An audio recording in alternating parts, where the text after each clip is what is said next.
नमस्कार, जय हिंद। मैं मनदीप आप सभी का तहे दिल से स्वागत करता हूं, अभिनंदन करता हूं। उम्मीद करता हूं आप सब अच्छे होंगे, खुश होंगे, मस्त होंगे। पिछले वीडियो में हमने चर्चा करी थी आर्यों के इतिहास के बारे में और उनसे जुड़े जो प्रोपेगेंडा फैलाया गया था राजनीतिक कारणों से या फिर जो भी कारण रहे होंगे उस पर चर्चा करी थी। तो अगर आपको मेरा वीडियो पसंद आता है तो आपसे हाथ जोड़ के निवेदन है कि आप वीडियो को लाइक कर दिया करिए, चैनल को सब्सक्राइब करें, दोस्तों में शेयर करिए। मुझे आपसे इस सहयोग की अपेक्षा है। तो चलिए आपका ज़्यादा समय न लेते हुए हम बात करते हैं। जो मैंने आज का टॉपिक आपके लिए चयन किया है वो टॉपिक है कुंभ और महाकुंभ के बारे में, उनके इतिहास के बारे में और कुंभ से जुड़ा हुआ एक महत्वपूर्ण निर्णय जो उत्तर प्रदेश सरकार ने लिया है उस पर हम चर्चा करेंगे। तो सबसे पहले आपको मैं जानकारी बता दूं कि उत्तर प्रदेश सरकार ने कुंभ से जुड़ी क्या महत्वपूर्ण निर्णय को लिया है। वो निर्णय ये है कि अब उत्तर प्रदेश में 75 नहीं, कुछ दिनों के लिए 76 जनपद होने वाले हैं।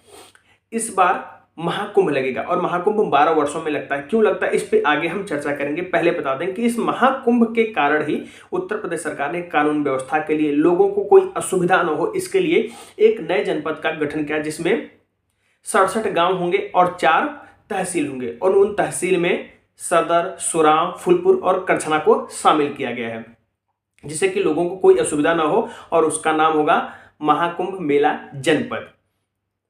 अब महाकुंभ लगा, महाकुंभ में बहुत भीड़ होगी क्योंकि 12 वर्षों के पश्चात यह लगता है। यह 12 वर्षों के पश्चात ही क्यों लगता है तो इसके लिए हम आपको थोड़ा सा अपनी पौराणिक कथाओं में लेकर जाएंगे, उसके बारे में बताएंगे। 12 पूर्ण कुंभों के बाद एक महाकुंभ का आयोजन होता है। अच्छा, यह सबसे बड़ा प्रश्न है कि 12 का ही चयन क्यों किया जाता है। देवता और असुर में जो युद्ध हुआ था वह ऐसा माना जाता है कि 12 दिनों तक युद्ध हुआ था और देवताओं का 12 दिन जो है वो 12 वर्षों के समान होता है। यह तो है धार्मिक कारण। जब समुद्र मंथन हुआ था, पौराणिक कथाओं में इसका उल्लेख है कि दुर्वासा ऋषि के श्राप के कारण माता लक्ष्मी जो है भगवान विष्णु से बिछड़ गई थी, अलग हो गई थी, तो उनको उनकी प्राप्ति के लिए समुद्र मंथन करना पड़ा और उस समुद्र मंथन से अमृत भी मिलना था और हलाहल भी मिलना था। तो जब समुद्र मंथन हुआ तो उसमें 14 रत्न मिले। इन सब बातों पे हम नहीं जाते हैं। तो उसमें अमृत मिला था, तो उसे असुर उसका पान न कर सके इसलिए देवराज इंद्र के पुत्र जयंत उसे लेकर चले गए और देवता और दानों में युद्ध शुरू हो गया अमृत को लेकर के। तो देवराज इंद्र के पुत्र जयंत जहां जहां पर विश्राम किए वहां वहां पर अमृत के कुछ अंश गिरे, कुछ बूंदें गिरी। और वह जगह पृथ्वी पर कौन कौन सी हैं?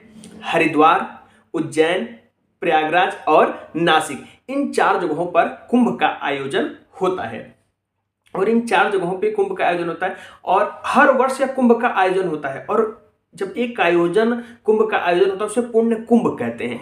तो 12 पुण्य कुंभों के पश्चात एक महाकुंभ का आयोजन होता है जो कि हिंदू पौराणिक कथाओं के अनुसार, धार्मिक मान्यताओं के अनुसार इसमें स्नान करना बहुत ही ज़्यादा पुण्य की प्राप्ति होती है। और अगर इस दौरान आप मौनी अमावस्या में, जैसे महाकुंभ लगा और मौनी अमावस्या में स्नान करते हो तो यह माना जाता है कि बहुत इससे पुण्य की प्राप्ति होती है।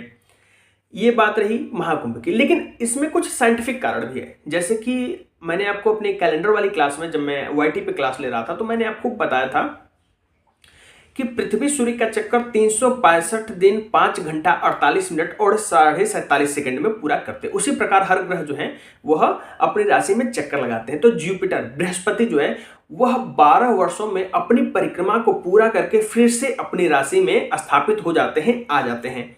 तो इसका एक वैज्ञानिक कारण भी यह है, इसलिए 12 वर्षों पे एक महाकुंभ लगता है।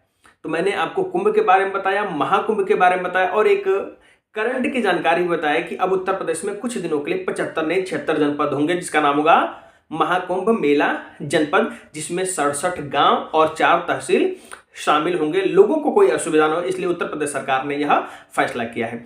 और इस महाकुंभ की जो शुरुआत हो रही है ना वो 29 फरवरी 2025 से हो रही है।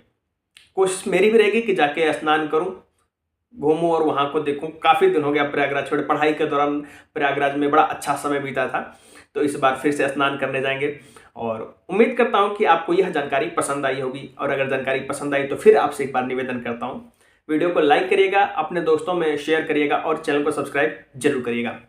जय हिंद।